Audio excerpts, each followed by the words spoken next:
One of the key dynamics propelling everybody forward in season 2 is power abhors a vacuum. Power resides where men believe it resides. All these different kings are vying for the throne because they see in the wake of Robert Baratheon's death the chance to seize power. Joffrey, Renly, Robb Stark, they'll bend the knee or I'll destroy them. Season 2, it's really building towards a massive battle.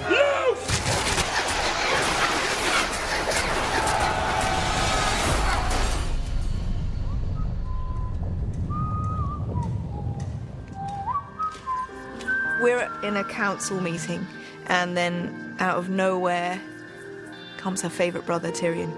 I come in with a note from Daddy that I'm being appointed the Hand of the King in his absence. What do you know about warfare? Nothing. But I know that our enemies hate each other almost as much as they hate us. In the throne room scene, Joffrey prods a bit into a certain curiosity that's been born in my mind. I had a disgusting lie about Uncle Jamie. And you? What you just did is punishable by death. She's got not an ounce of control over her son, and that's horrifying to her. King in the North. In episode 1, we have this nice little scene between Robb and Jaime. Stannis Baratheon sent ravens to all the High Lords of Westeros. King Joffrey Baratheon is your bastard son. That's the first time you see Jaime a little worried. At the beginning of season 2, Catelyn is with Robb, and Sansa and Arya, she hopes, are safe in King's Landing. You're here to answer for your brother's latest treasons. This is a poor girl whose father was executed. She's sort of been left alone with this monster. Joffrey does it very publicly. He's not afraid to show how he's treating Sansa, but because he rules by fear, no one's going to speak out about it. What is the meaning of this? She's to be your queen. Have you no regard for her honor? Tyrion is the only one that speaks out against Joffrey because he kind of can. We're looking for a boy named Gendry. We'll be back with more men. I'm with Yoren on our way to the Night's Watch, but hopefully Yoren's going to try and drop me home on the way there. What did the Gold Cloaks want with you? No idea. Thought they were after you. Why? Did you kill someone, or is it just because you're a girl? I'm not a girl. Do you think I'm as stupid as the rest of them? Bran and Rickon are still at Winterfell with Mr. Lewin. Every night it's the same. I'm running through the Godswood, sniffing the dirt, howling. These are dreams, nothing more. My dreams are different. Mine are true. Dany was in a much more somber place than where we left in the end of season 1. Does it ever end? Everything ends, even the Red Waste. So I took it upon myself to send my Dothraki off to try and find a place that we could try and survive. The one Dothraki that did come back came back with tales of a paradise in the middle of the desert that was intrigued by the idea of dragons. I will vouch for her, her people, and her dragons. Welcome to Karth, my lady. Season 2 begins with Jon travelling north of the wall, and he's travelling north with the other members of the Night's Watch, the Lord Commander and his friends Sam and Gren. The Night's Watch stop at a rather horrible man's house called Craster. He's a quite despicable character. He marries his daughters, and they give him more daughters. Sam does the one thing he shouldn't do, which is to fall in love with one of Craster's wives, Gilly. I wanted to give you something. It belonged to my mother. Keep it safe for me till I come back. One thing we definitely need if we're going to take King's Landing is ships. Robb thinks the best move would be to send Theon back to his father. Catelyn's always had an issue with the Greyjoys. You don't want Balon Greyjoy for an ally. I need his ships. They say he has 200. Theon goes off with these good intentions, but when he gets back home, he gets turned against me. My fears have come true. The Starks have made you theirs. Robb sent Catelyn to Renly's camp to persuade Renly to join Robb. Renly and Stannis are both fighting to be king. The Iron Throne is mine. No one wants you for their king. Stannis is obviously next in line, but Stannis is not going to join the side. Melisandre is a character who arrives in season 2. She believes in other gods. You must give yourself to the Lord of Light. I've said the words. Events take a sudden turn when Catelyn is in the tent trying to talk to Renly. He is stabbed by some form of evil spirit which has been conjured up by Melisandre. Afraid that she is actually going to get accused of this murder, Catelyn flees with Brienne. In the name of King Joffrey, drop your weapons. I don't think I will. When Yoren goes down, that's when everything starts to get a bit scary. Sweet boy! Help us! She already knows there's something a bit strange about Jaqen, and she sees the axe, and she gives them the axe, just leave them to get out. Round up any survivors. We'll take them back to Harren Hall. They are just focusing on staying alive, and that's probably the worst place to be if you want to stay alive. Unknowingly, Tywin Lannister sort of saves Arya. Get these prisoners to work. Bring the girl. I need a new cupbearer. Look. The Fist of the First Men is where they were going to meet Corran Halfhand, who wants to go on a ranging mission to find out what the wildlings are doing. I need to move fast and silent. There's wildlings up on the pass. Corran wants to go and find out what Mance Rayder is planning to do. He's left to kill one of the wildlings, Ygritte, who he doesn't kill. When Sam and Gren are digging through the snow at the Fist of the First Men, they find dragonglass, and we're not quite sure what the significance of dragonglass is, but it's a curious thing to find buried underneath the Fist of the First Men. The wolf pup has gone south. The north is ripe for the taking. Theon completely betrays me, and not only me, but my whole family. As any child, any boy would want, he wants his father's approval. They attack Winterfell and they decimate it. I've yielded Winterfell to Prince Theon. Betray me, and you will wish you hadn't. Mother of Dragons, it would be an honor to host you at the House of the Undying. The Carthene people only wanted one thing, and that was my dragons. And that began the theme throughout Season 2 for Dany, which is the fact that she couldn't trust anyone.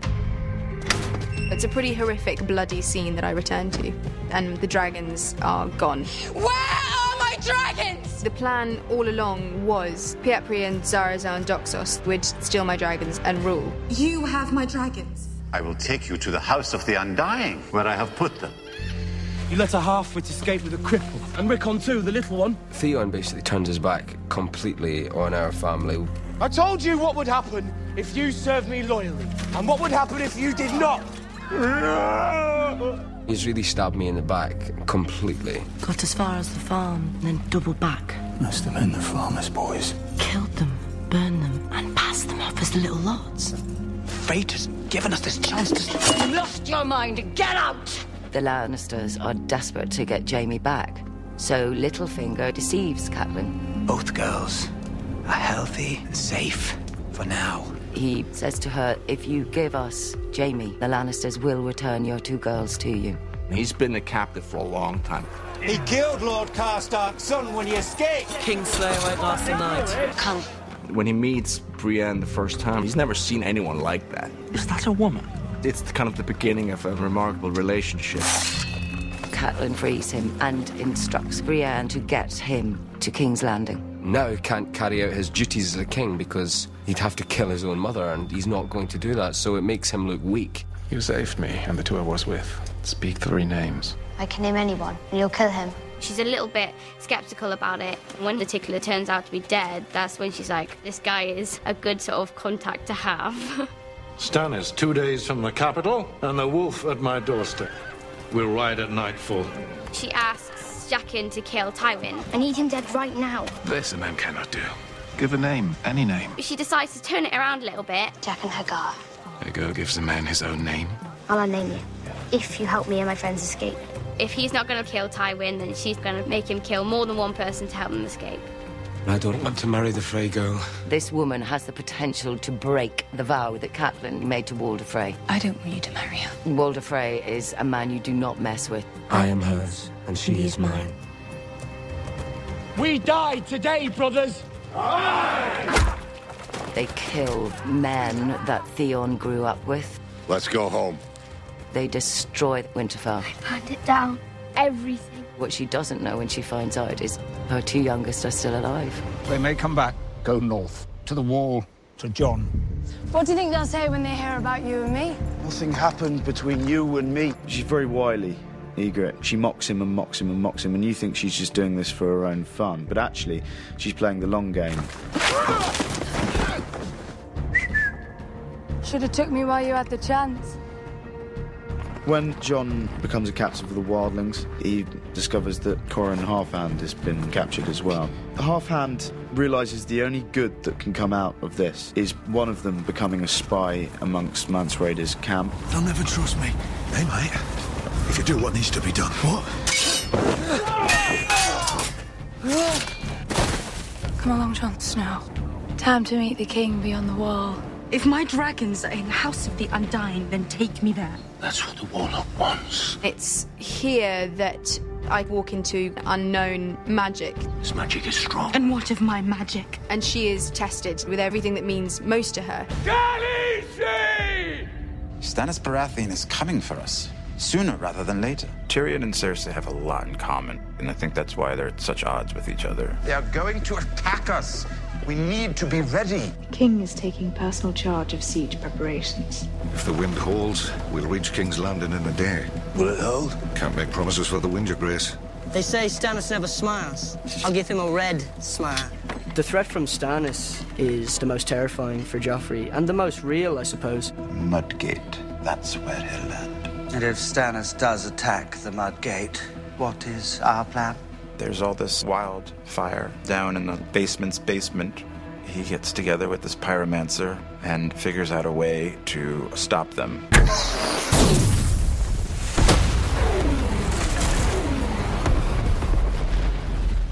When Joffrey realises that the whole fleet hasn't been destroyed, you see that he is most certainly a coward. They're coming ashore. There are too many. The Hound goes out there and he realizes that we're outnumbered. Half the men that arrive on the shore are burning. That's the one fear of the Hound. He doesn't do fire. It only takes one burning man running towards you. When the Hound comes back in from fighting, he abandons the king. And that is a massive blow to Joffrey. He just bolts and leaves the responsibility to Tyrion. There's our brave men knocking at our door. Let's go kill them. I get pretty banged up. Could have been worse, though. My squire, Podrick, saves me.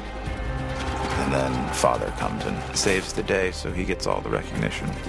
The king won't give you any honors that we will not forget. With the great aid the Tyrells gave to the battle, the deal was struck to marry Marjorie to Joffrey. Cersei thinks she's won because she's going to upset Sansa. She couldn't be happier. And then Littlefinger kind of crushes her hopes. If he's not marrying me... He'll let you go home. Joffrey's not the sort of boy who gives away his toys. Welcome home, Daenerys Stormborn. My home is across the sea where my people are waiting. You will be waiting a long time. He thinks that he's got her, but of course, the dragons had learnt how to breathe fire. Dracarys.